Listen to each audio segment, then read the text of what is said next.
Hello, everybody. Good afternoon. I don't know if you can hear me. Apologies. It has taken so long to start the session, but we had some technical issues. And now we are live online. Now we're gonna run just very quickly some checks and then we can start with the event. I guess we have 66 attendees already. So we'll just make sure that all the panelists and the presenters are also connected, and then we can get started without losing any more time.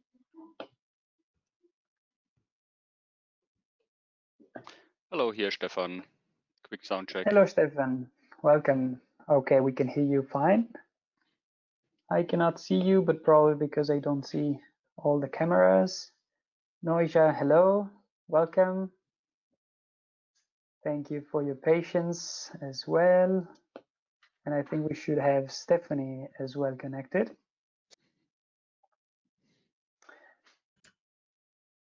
Stephanie, can you try to speak?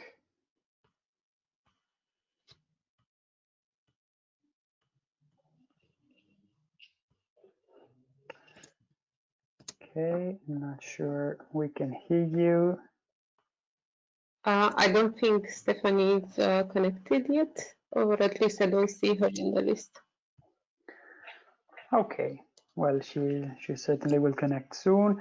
And as technical support, I think we have William behind the scenes helping us to run this session. Yes, hello. Hi, William. Perfect. Thank you very much. And this session is already being recorded for all the attendees to know, and for the speakers. Well, of course, they know that already. And Adina, will you share also the presentation? And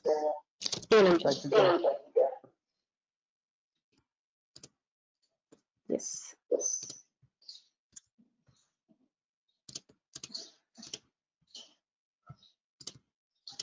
I will start sharing my screen.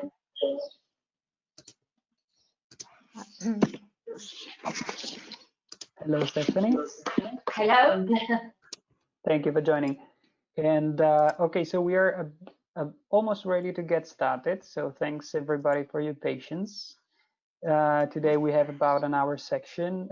If anybody would want to ask any question or make any comments or contributions, is very welcome to use the chats to just ask any questions they might have. The session is going to last roughly until 4 o'clock, and yeah, in the meanwhile, as mentioned, if you encounter any issue, just let us know.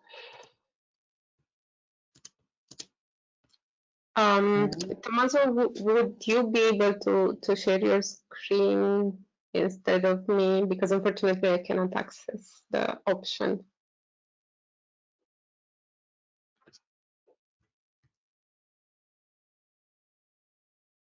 Now we cannot hear you. Oh, it's okay. I have it now. Can you do it? Yeah, great. Yes. So here we go.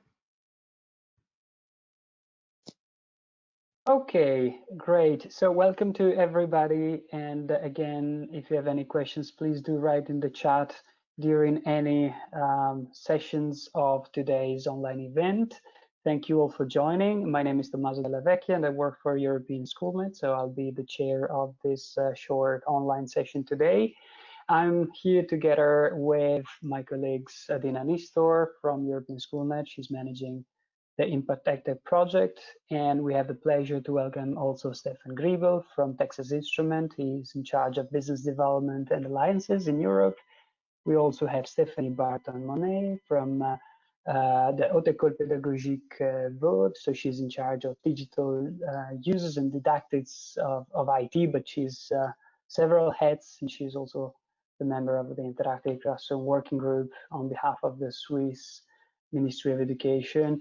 And then we have also Noja Pedro, which you might have heard on other also online events, and she's from the Institute of Education at the University of Lisbon. So you will hear from us our thoughts and our wishes at times for what's next for school education, considering what unfortunately happened and what were the consequences of the pandemic for what concerned the continuation and the continuity of our children and pupils learning in this difficult period when lockdown, of course, affected many sectors, and of course, one that is dear to all of us and very crucial for society, such as schooling and education.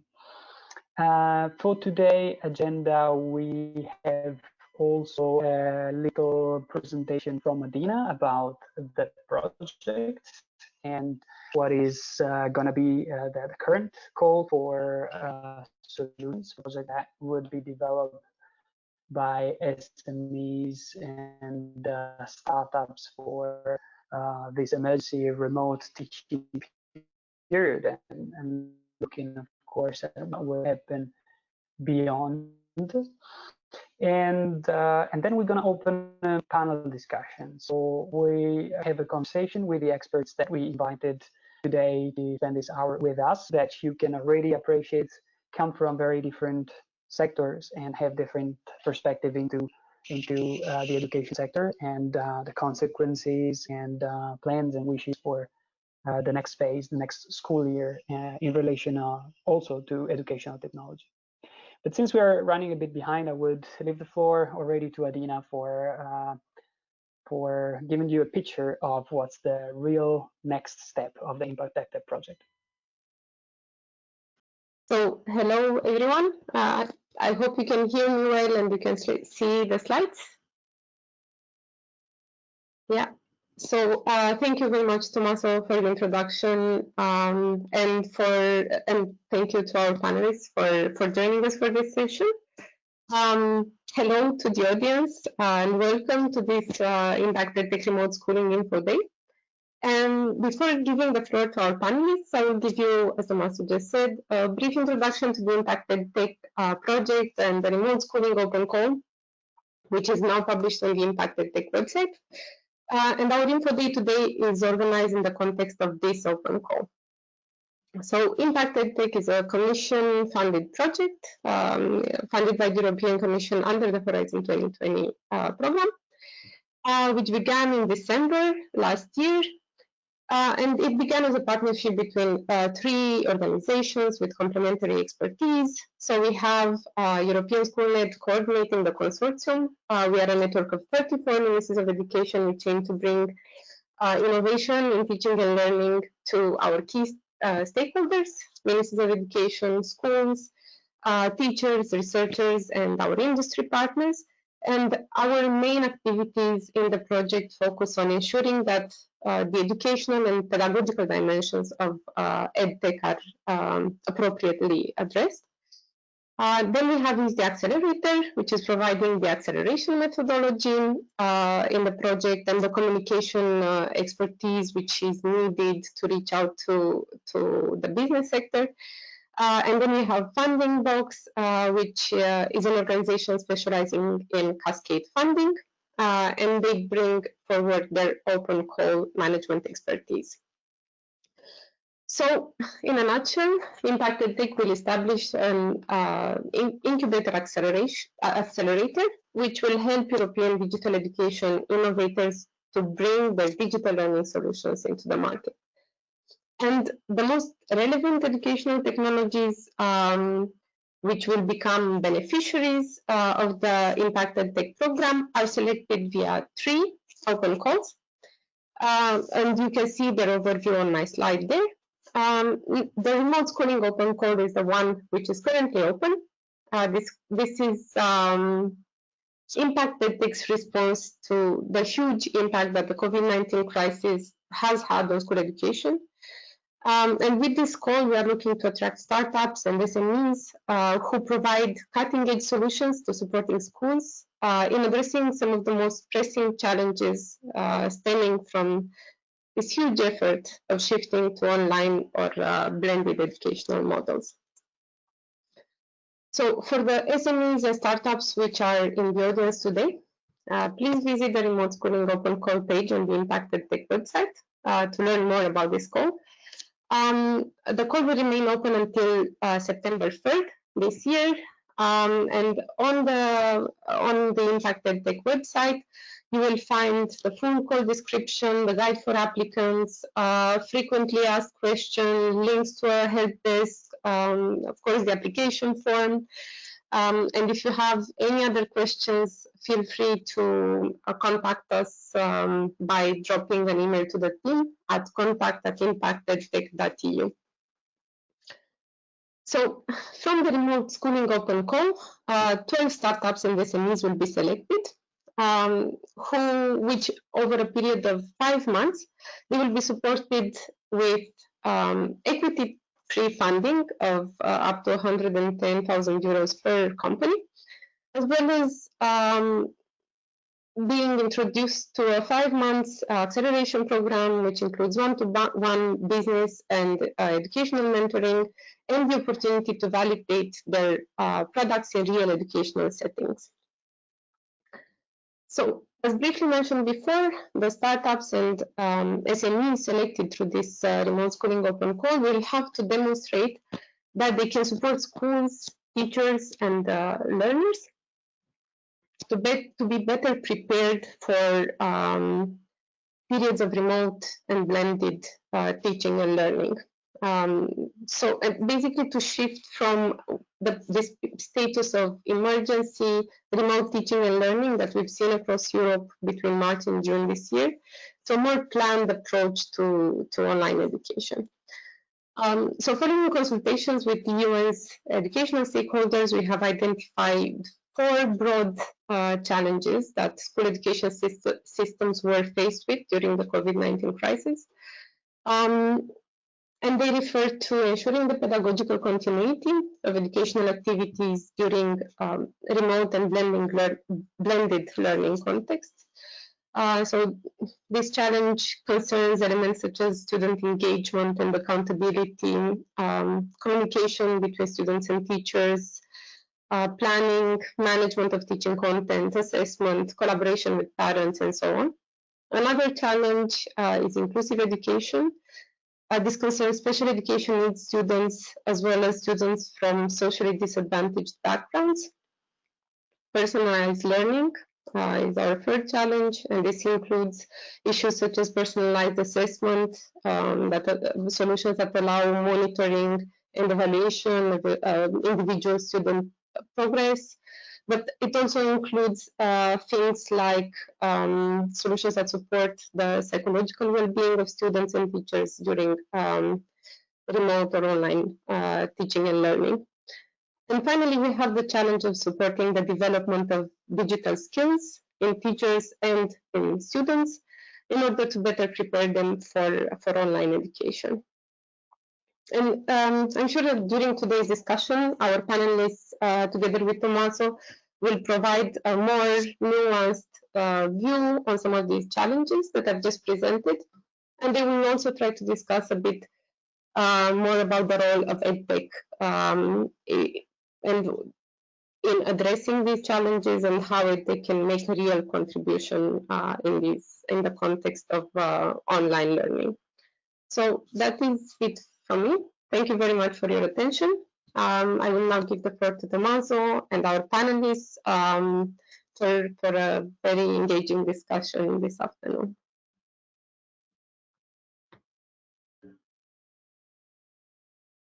Tommaso?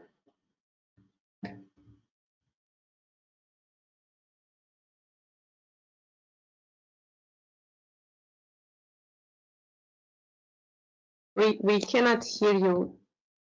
I'm not sure if you're there, but maybe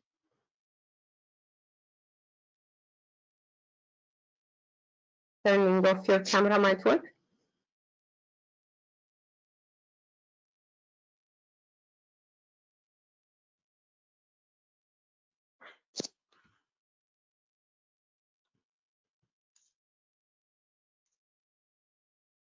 Okay, so maybe while Tommaso's technical issues are resolved, I would just like to invite our attendees to already consider their questions around the topic of today's discussion. So if you have any questions already in mind for the speakers, for our panelists, please remember to type them in the chat.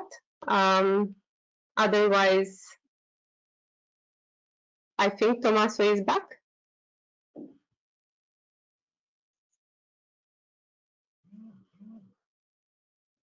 Okay, maybe not.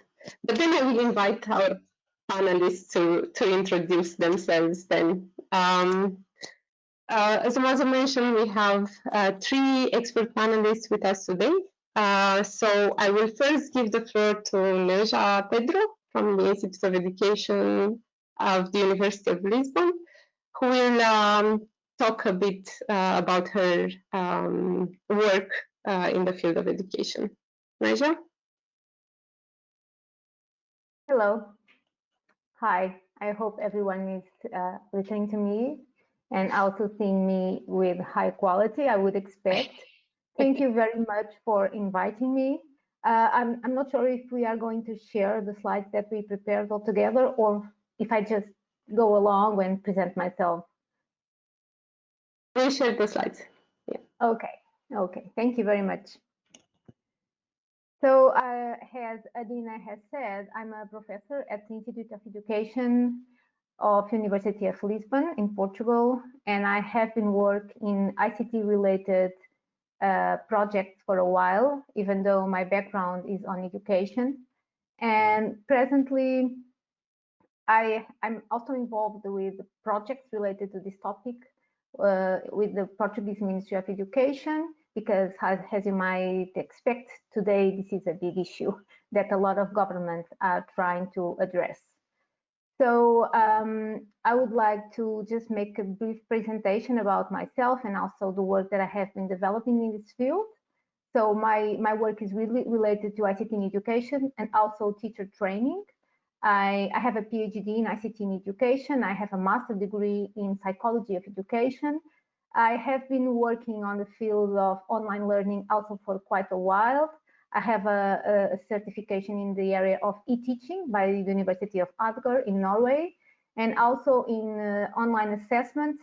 And this one I took in the University of Wisconsin-Stout in the United States. For the last almost 10 years, I have been coordinating the master's degree in digital technologies and education in the Institute of Education. And I'm also involved in the coordination of the Learning Lab of University of Lisbon. And this is a unit that has provided support for the 18 schools that University of Lisbon has, mostly regarding online courses. We provide support, training to faculty on this area. More recently, I'm also the member of the Portuguese Scientific and Pedagogical Council on continuous teacher training. This is an institution related to the Ministry of Education, which is responsible for the coordination of the institutions that can provide training to teachers of elementary and secondary school in Portugal. And also this unit is responsible for approving the training activities that are considered valid for teachers' professional progression. About my research projects, I'm just sharing some of the most recent or more relevant ones. I would elect EdTech project as one of the most relevant projects which I have been involved with and had the pleasure to work in. And this project was coordinated by European Schoolnet. The aim of the project was to promote integration of technology in engaging classrooms, and through the time this project evolved, and it aimed to develop a future classroom lab, which is another project coordinated by European Schoolnet. And I would invite everyone to take a look at it if no one has seen it yet. This is a very interesting project. I've also been involved in EdTech Teach Advanced Online, which was a project related to teacher training in ICT fields provided by Intel. and also in another project that has been developed by the Portuguese Ministry of Education. Well, I just presented myself. I think this is enough, but if you want, I can also share a little bit about how things have been working, or not so much, in the field of remote schooling in Portugal, or should we skip that part now and move to the other panelists?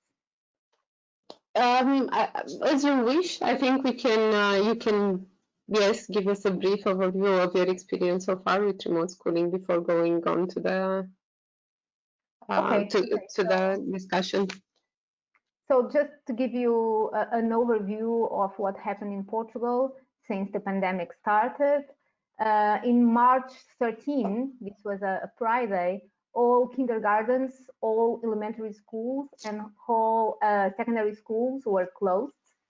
And with no any idea of what was going to happen, our government decided that, considering the reality, schools should move to online education.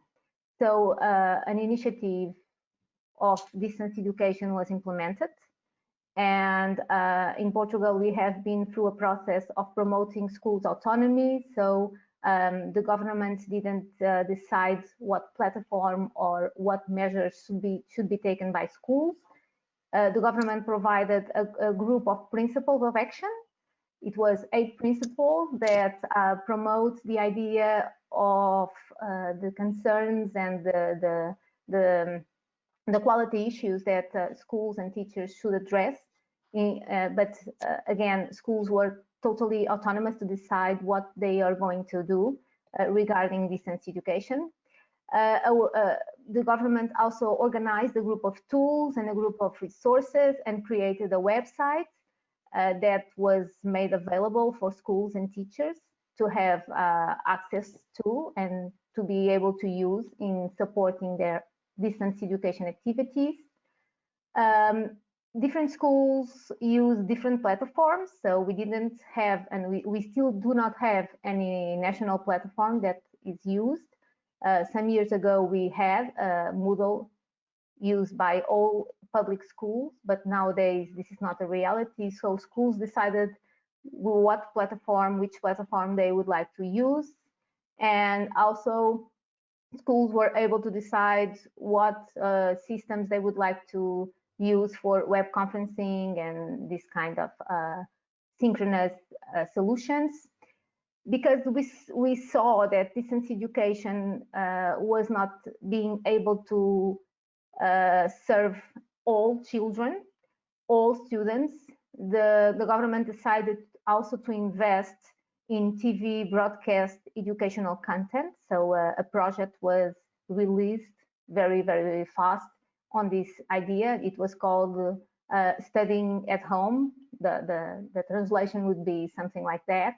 And that project was only focusing on students from 1st to 9th grade. So it was only focusing on elementary school, not secondary school. And because we also saw that a lot of children didn't have access to computers and also to internet connectivity services, the municipalities and also the schools organized themselves and find a way to join other companies, and altogether they delivered a significant number of computers and also internet services to students that were coming from low-income families in order to making them able to learn through this time. And even when all of these were not working and some families were not able to continue making their children learning, what we decided to do was to use printed educational materials and make sure that it was delivered at students' homes. And this process was made by policy, by again, municipalities. Some teachers also were delivering things at students' homes. The police, I said police, but the police. So it was something that all community decided to do together, just to make sure that although the reality was not what we expected it to be, things were not working as we thought, the idea was to make sure that our students continue learning even though the reality was not what we expected it to be. So in a brief overview, this is what happened in the last school year. Now we are on vacations and we are trying to prepare this new school year that is going to start in September 14. The date is already established. So this is it. This is really what happened in Portugal. Thank you very much. I see Tommaso is back with us. We still cannot hear you though. But then we can give the floor now to Stefan. Stefan Griebel, who's a business development manager at Texas Instruments. Stefan, you have the floor. Thank you, Adina, for the introduction. Thank you for all the participants who joined this afternoon. Here in Germany, it's very sunny, so we are all getting ready for the pool this afternoon later on and get some ice cream. But prior to this, let me talk a little bit about Texas Instruments and what we are doing for education. So you may know Texas Instruments either as a semiconductor supplier, or you know the little division I'm working on, and that is probably you have seen our calculators, but we also offer software and apps for math, science, and STEM education. So, and that brings me basically in the middle of what we are doing. It's about this purpose-built technology, hardware, software, apps, and services and accessories around which we bring to the classroom. What we are doing is solely focused on education. So we are not worrying about engineers are using our products. They could use it if they like to, but our focus is education day in and day out. And when I say education, it's mainly about, well, it's starting in primary, but basically it's about secondary and tertiary education in university. And here we try to cover the entire branch, from the teaching part, having the teacher in the focus, having the learners, the students in the focus, but also very important in our school system is the assessment part. High stakes assessment, but also formative assessment. And we try to cover that, and we optimize our tools to serve math, science, and STEM education. Well, we as a company, we can do so much. However, even more important is that we are working together with teachers, because they have the classroom experience. And even myself, I'm an educated math and physics teacher, but well, I was in class last time 20 years ago during my study and examination time. Of course, I visited many classrooms, but how does it really work today under the current conditions? That is not what we know. And that is the reason why we are working with a global network of educators. It is called T-Cubed, Teachers Teaching with Technology. This network is now over 25 years old. And what these teachers are doing is basically using our technology every day in the classroom, and they're happy to share their experience and expertise with other educators, but also, for instance, with policymakers. So in different formats, sharing expertise. How do you do that? Well, you can do that by professional development, being in school training, or being nowadays, of course, online training, going on conferences, giving speeches and notes, etc. The content part is all kinds of activities in different formats, be it small, be it long, be it broad, be it books, any kind of activities, materials which you can use in the classroom. And these educators develop this on the latest educational standards, fitting to the latest curricula, matching to the exam needs, but also to the pedagogical research part for math and science and STEM education. And here you see some screenshots. I'm not sure if you can see the slides. That is T-Cube, that is the activities, this is the network. Having teachers working on that field, gaining expertise over so many years, of course, that is also a very valuable resource for policymakers who are always up to the new designing the next curriculum and the next exam. So what is it that really works, and was it, which is just a fantasy idea, which maybe works for 5% or 10%? And that is a spearhead of education, sure. However, at one point, we need to disseminate and bring it to the other 80% of the educators who cannot develop everything from scratch. So that is CQUPT, and that is where we are working on. That's for the introduction. If you ask me what I personally think, what are the biggest obstacle at the moment, you think that with all that virtual education, you would think that or expect that modern teaching styles are really used very broadly. My observation is the opposite is true. All the teachers were falling back into survival mode, and that let them focus on traditional teaching methods. So it's really teacher-centered education. It is if it's done on a virtual environment like Teams or like we have today, GoToWebinar, etc., it is downstream from teachers to students, or worse, just exercises sent by email or maybe loaded to a learning platform whatsoever, shared copies on paper. That cannot be true. In nowadays, we are writing the year 2020. So that is one obstacle. The second is if it's about science education, very critical for physics or chemistry education are experiments. Well, how do you do experiments in a virtual setup? You can show simulations, you can watch videos. However, what you don't have is you cannot use all your senses when executing an experiment. And that is one of the things which really concerns me. And if you have some wonderful ideas how to overcome that and how to bridge that into future, that would be absolutely great. Thank you. Thank you, Stefan. So I'll give the floor now to our third panelist, Stephanie Berkley. Stephanie, she's working at the Haute École Pédagogique in Vaud, Switzerland. So Stephanie, you have the floor. Exactly. So I'm not sure if you see the slides. Okay, great. So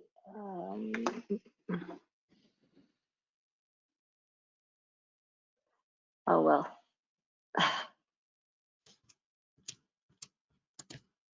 Unfortunately, I cannot. Okay, I think I can show them now. Okay, fantastic. That's it. Wonderful. So we're going full speed ahead. So thank you and welcome everybody to this discussion. So as Adina said, I'm from Switzerland, and maybe Switzerland is a small country. Could we go ahead with this? There we are. So Switzerland is a small country, but it's a federal country. A lot of European countries are federal, and that gives an additional set of challenges. So there are 26 areas that each have a Department of Education. And in fact, the whole responsibility for education is in the cantons, and there is only a conference that is supposed to coordinate at the national level. And this whole COVID experiment was very interesting because we saw the limits of this federal system in full display. So quickly about myself. So I was a teacher for 14 years. I taught languages. Then I worked in a regional ICT center. So you see that these regional centers are connected to the cantons, so they're very important. And I now work at a University of Teacher Education in Lausanne in the Department of Digital Education. And as you can see, I'm a great fan of the European SchoolNet. I'm a member of the Interactive Classroom Working Group. I started that mandate in 2008. So I think there are 3 or 4 of us who are very, very old members of this group. And that might also be an interesting resource for the EdTech partners, because we worked on interactive whiteboards. We have guides about bring your own device, which is a big topic also during this crisis. And a lot of schools hope that students can rely on their own equipment, which is not always that easy. And lately we've been working on makerspaces. And during this COVID crisis, I had a mandate at that coordinating body between the cantons to try and coordinate all the research that was done about the remote learning. And on the other hand, I also had a blog to help teachers, because exactly like Nerza explained for Portugal, we started hearing rumors that during the week of the 10th of March, and by Friday the schools were closed and the teachers were completely lost because they were supposed to start teaching online on the coming Monday. So with a group of colleagues, we set up a little blog where we gave them tips about tools depending on what they wanted to do. And that was very interesting because we got in contact with a lot of pretty desperate teachers over this website. So can we maybe move on? There we are. So that was the timeline. Now, what's very interesting is the fact that all schools were closed on the same day is pretty exceptional for Switzerland. We really needed to have a state of emergency declared so that the government could actually now stop all doing your own thing, because there was a lot of COVID in the Italian-speaking area and very little in the German-speaking area. So we got this order to close. And the reopening process was total chaos, because especially for secondary schools, there was this whole idea of examinations. And actually, the examinations did not take place, be it for end of high school, end of vocational training. And if we think about the coming year, that's going to be an issue. Next. So I tried to summarize a little bit what were the most notable challenges for us. The first thing was that for a long time in Switzerland, we used to have national tools, and actually a lot of the cantons have decided that they no longer wanted these national tools. They were all looking into different platforms, notably Microsoft 365, which is advertising very aggressively. And so by the time this crisis happened, the old platforms were kind of being shelved. The new tools, the teacher weren't trained. So that was the first problem. Teachers had to all of a sudden learn to use new tools at a distance. And that is really not an ideal situation. And I fear that we're not really solving this problem during the holidays. So if we have a second phase, we might be in a bit the same conundrum. The second element, which is pretty central, that's exactly what Stefan mentioned before, is I would say that we had more digitized education, scanning handouts, taking pictures of an exercise and sending it back to the teacher via WhatsApp, lots and lots of exercises,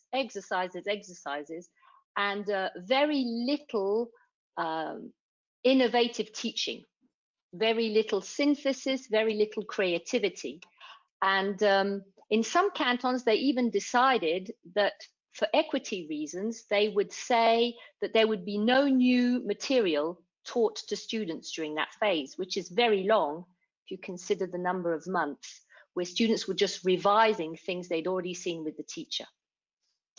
And the last problem was the evaluation, formative evaluation, something that's very useful in technology, but wasn't used a lot there. So that needs to be rethought.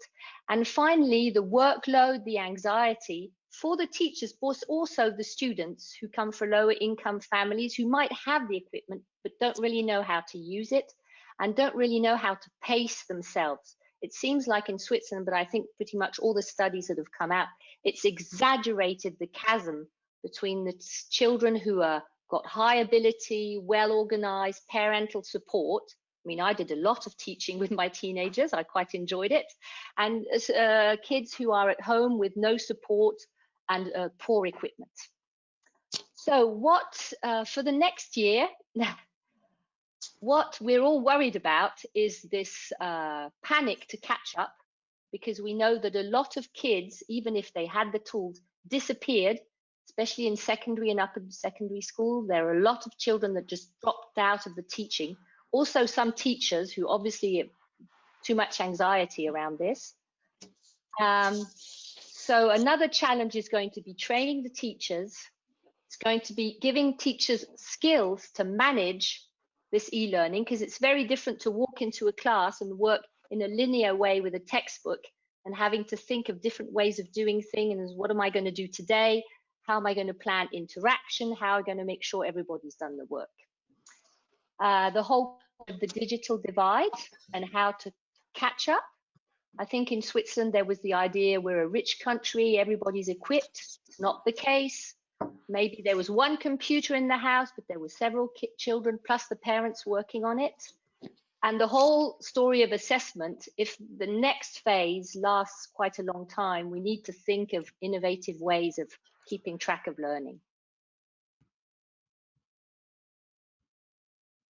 And just then for the... So what I tried to think about how EdTech could help schools. So I think that there are, one of the problems is what these tools do. There are a lot of tools to drill, and I don't think we need more of those. We need really tools that can support at a distance deeper learning and also scaffolding where students interact and build their learning. We need tools that foster interaction.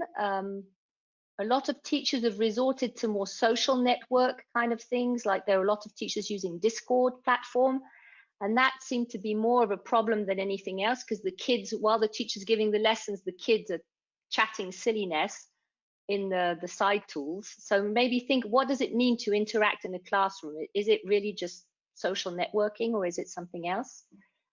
Tools that can help the teachers manage the organization of their teaching online. And a big issue with us was also the whole data protection, because teachers just panicked. They just went to any tools they'd heard about and logged everybody in there wild.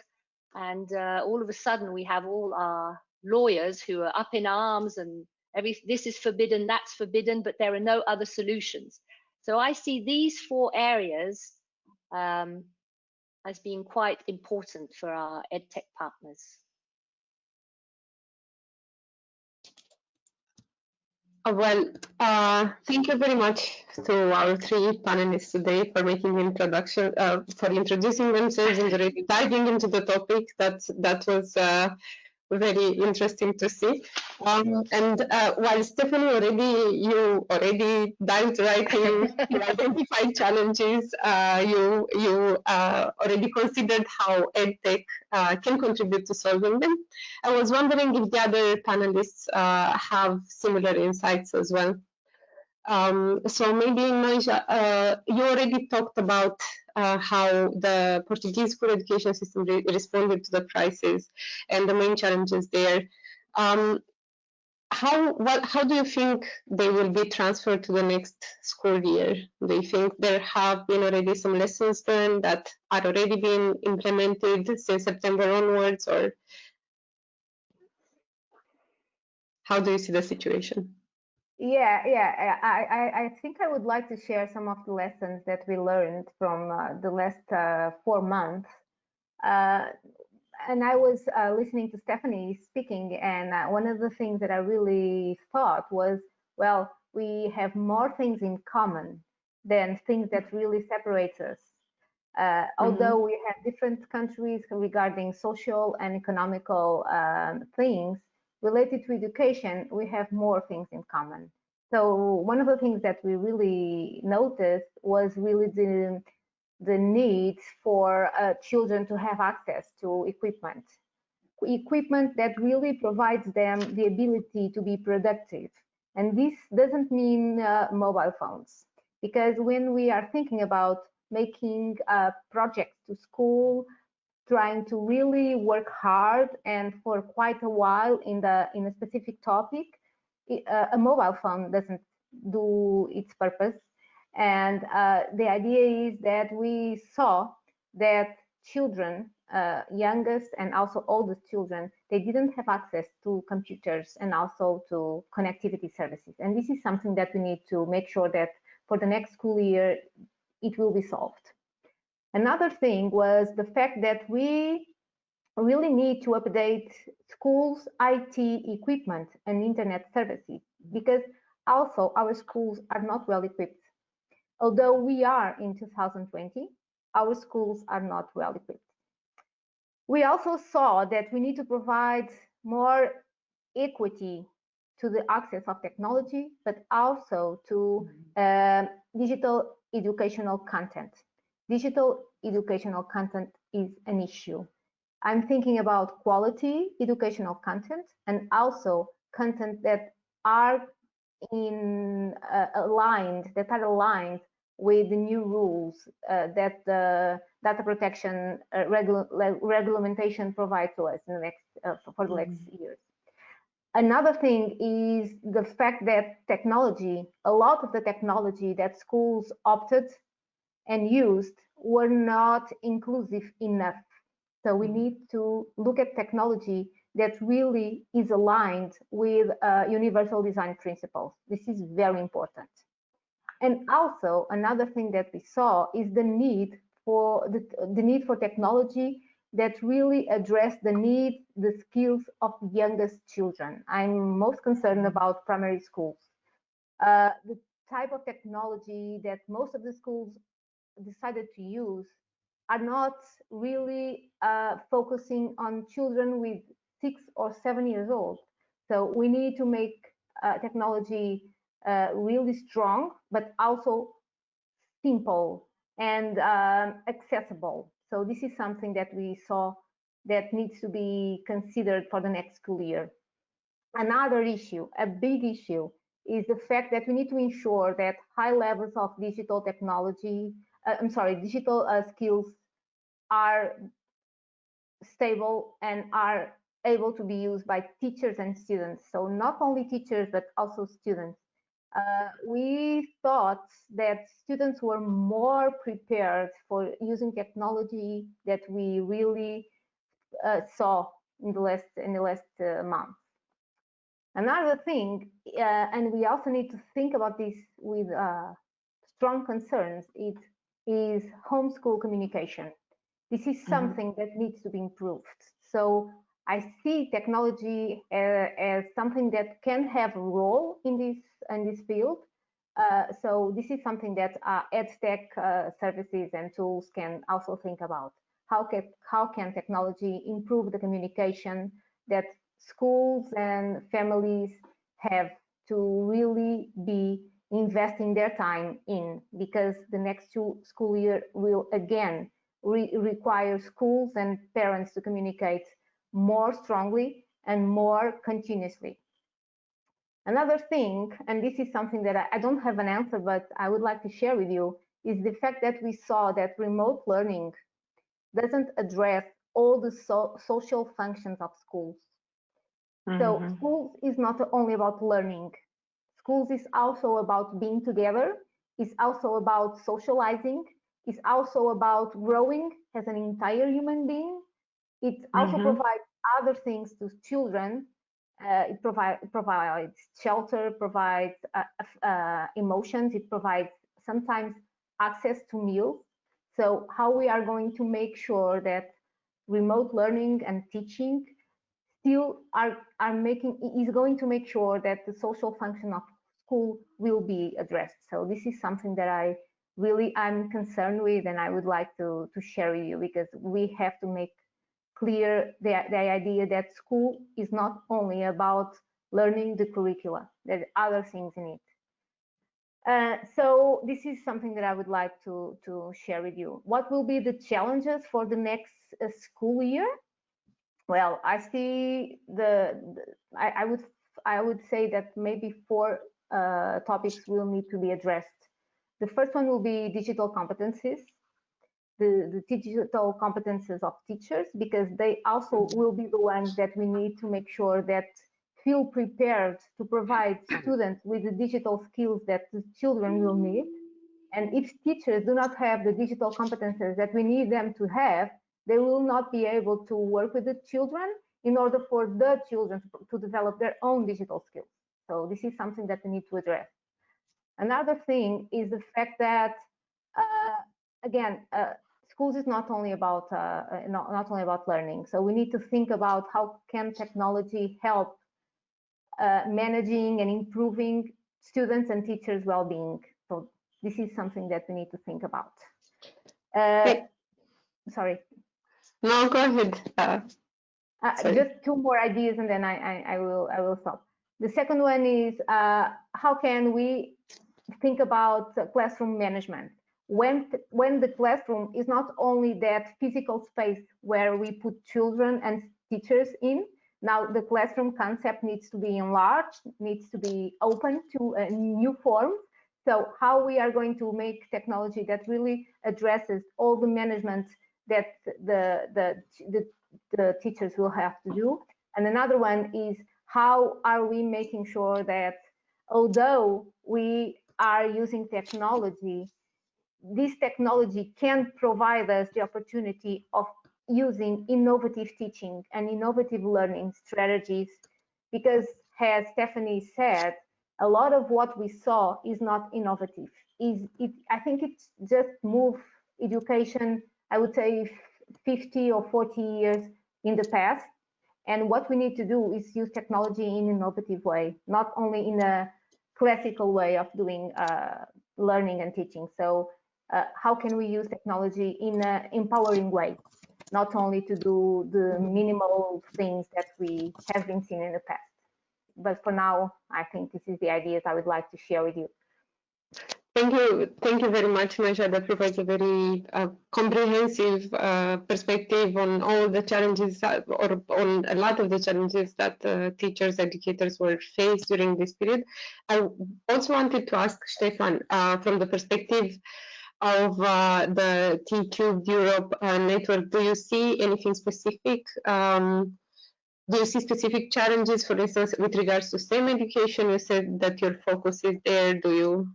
Is there anything to add to what Maja just said? Yeah, what I've found very interesting is that in the past years, MOOCs were sold to us and to the world that would solve all the problems. You put a Nobel Prize, but whatever, the best educator in the world you put in front of a camera and that solves all your problems. Nobody's talking about MOOCs at the moment, right? The other thing is we are standing here and we are looking on a white sheet of paper and trying to find solutions. Well, e-learning, distance learning exists since years. So where are the distance learning gurus and why don't we listen to them? That is two questions I have. What I would think very important for the teachers is, especially for the teachers, because I think they suffer the most besides the families, that we need to treat them with more empathy. So I think they are worn out. They are really now desperate for the summer vacation. And I guess they are scared if the chaos after summer vacation continues like the last 3-4 months. Mm-hmm. So we need to treat them with more empathy and we need to help them to understand if you don't manage every single detail in the curriculum, that's okay. Focus on the most important stuff and that's okay. You can outsource certain things to education. And that, for instance, especially is true in mathematics. Mathematics is not about calculating. This is what calculators do. Mathematics is about reasoning. It's about set up a hypothesis, challenge that hypothesis, find exceptions. This is mathematics. Calculating, well, why would you torture children with something a machine can do? That is stupid. So think about what you are doing. And this is, now coming back to T-Cube, outsource certain things to the technology. And when it's time, you have a look on, hey, what actually did I outsource? And there's a pedagogical theory, and it's called white box, black box theory. Sometimes you want to know how that thing works. Sometimes you don't. You just want to use it. And that, for instance, is something we want to integrate in our professional development. It is not only about the technology used tomorrow in the classroom, how to teach a certain theorem, but it's also to teach, to bring that aspect or the meta level into the classroom too. Dear teacher, be a little bit more reflective about what you're doing. It saves you a lot of time and energy and allows you to focus on the most important stuff. Do we have questions from the audience? I think we wanted to talk with our attendees. Yes, well, we do have one question from the audience so far. So this is This refers to early career education. And do you think this topic has been affected in any way by the crisis? And how do you think it will be prioritized? I guess the focus during this emergency remote learning period has been more sort of classical subjects. How has a subject such as early career education been affected, do you think, by the crisis? To any of our panelists, if I think that's been it's been quite a challenge, because so much of this stepping into the professional world is going to do practical stays in different factories and then testing it out. And I know that there's been a lot of problems in Switzerland with apprenticeships, because the companies being closed, the whole process of hiring new people and then getting them into vocational training has been closed. So I think that's probably something that we didn't really realize would be a problem, because we were in this emergency. But if we start with a new year of periods of distance learning, then we definitely have to factor this in to make sure that all the students who want to go into vocational training are prepared and know where to go. What's your experience in Portugal, Rosa? Well, it's very similar, right? So what we have seen in the last month is that it's not really online education; it's really emergency remote teaching. So the concept of emergency really defines it. The idea is that we are doing the minimal. We are trying to address the more urgent needs and the more easy to solve problems. That's a fact. And we think that the next school year, this approach will not be able to keep this way. We need to go deeper, and we need to go harder on the idea that education is an entire system, and all the different forms of it needs to be addressed with high levels of quality. And I think technology here can have a role, because if we don't have good quality simulators, if we don't have access to online environment that really provides real world experience to these kind of students, what we are really providing them is not high quality education. And it's not, if it's not high quality education, it's not education. This is the only type of education that I really would like to see happening in Europe. So I think that a lot of challenges are waiting for us in September. This is obviously one of them. Thank you, Neja. Now we are approaching the end. We're already a bit over time, actually, so we're approaching the end of the webinar. It's been a very quick session, actually, today, from my perspective. So I wish we had more time to discuss more about these challenges and how to overcome them. I just wanted to add one thing. Can I just add one thing? Because I would like to say something about technology, the type of technology that we need in the future. So I'm going to really brief on this. I think one thing is that we need IT to have education in its DNA. A lot of education technology is not really focusing on education, is not developed for education, and we need more solutions that really have education in it. Also, the idea that again, we need to focus on technology that provides us the opportunity of doing innovative teaching and learning strategies. So technology that provides good environments for small group work, for whole class collaboration, that promotes a sense of connection. This is something that schools and teachers and students really need. Also, simple tools for small children. I think this is really important. And technology and platforms that addresses not only online learning, but also face-to-face learning. So hybrid solutions needs to be developed. Personalized learning, this is something that we have been talking about for the last years, but no good, accessible, and free-to-use tools are really there for this. So I think this is something that needs to be developed. And I would like to see also a lot of investments in remote labs. So if you don't have access to experiments, if you don't have access to schools labs, we need to have access to some type of experimental learning, STEM learning. So remote labs is something that I would like to see evolving in the next school years. And again, homeschool communication is a need, an urgent need. So tools on this, I think, would be also a good investment. And thank you for the time that you gave me. Thank you very much, Maisha. That was actually, it already answered my question before I got the chance to ask it. So what I wanted to ask finally our panelists is, yes, how do you see the role of EdTech resolving these challenges, and what do you think EdTech in itself should incorporate in order to be applicable and successful in an educational and pedagogical context?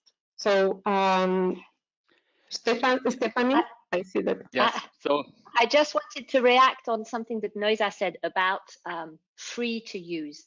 I think that we're getting to a point where we realize that we have to go beyond this, because all these free tools, teachers invest a lot of energy in getting in them, logging, learning them, and then all of a sudden they have to become, they have to have a financial model because we're getting paid, they want to get paid.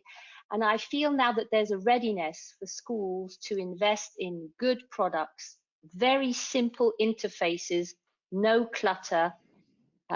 Even the students want things that are, linear, clean, and they're ready to pay if they can have an official logging, if they know the data's protected. So I think it's a great time to be in EdTech.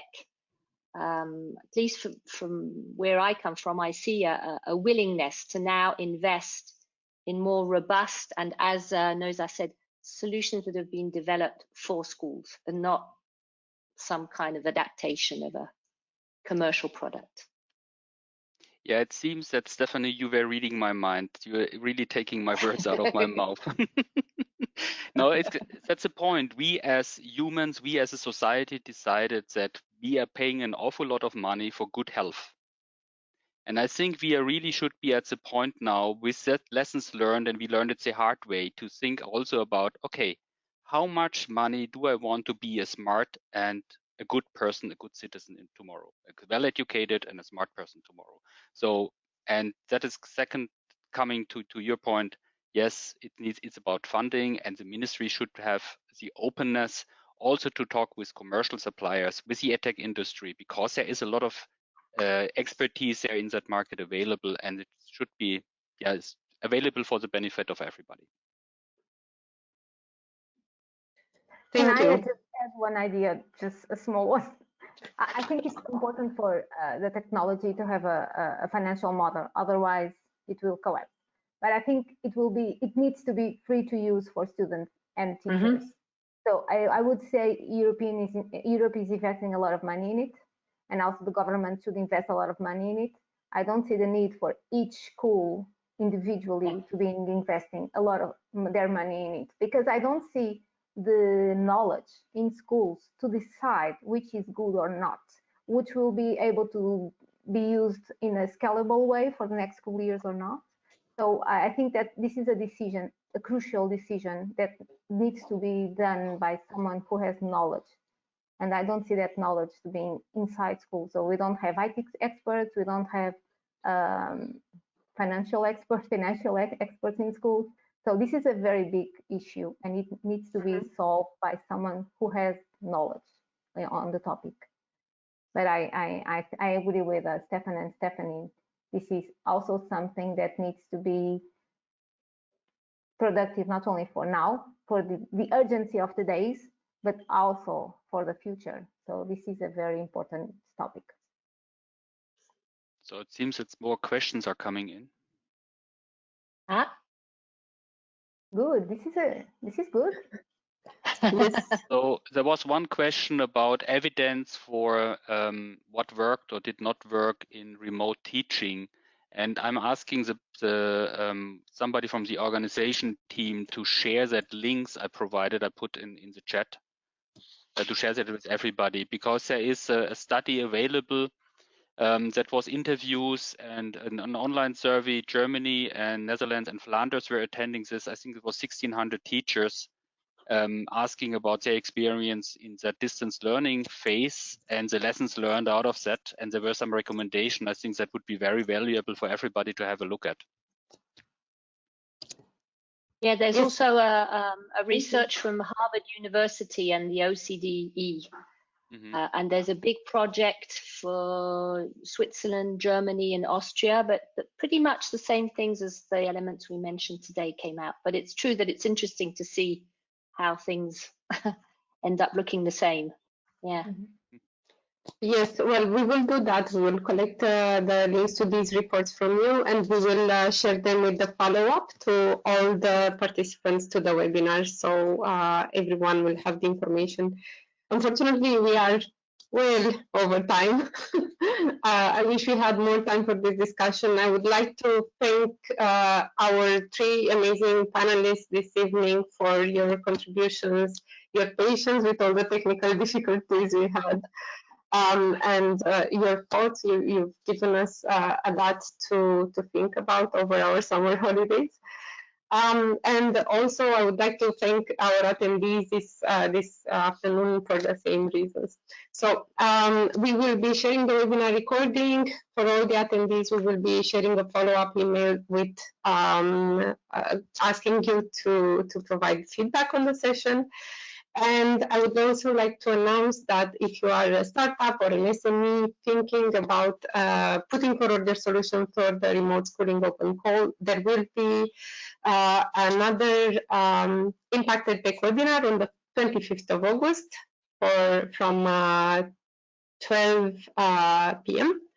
Central European Time. And then yes, I think my colleague Alex has shared the registration link with you in the chat, so you can all already register for this session. So thank you very much again to everyone, and have a nice afternoon. Thank you. Well done, Adina. Have a good day. Thanks, everybody.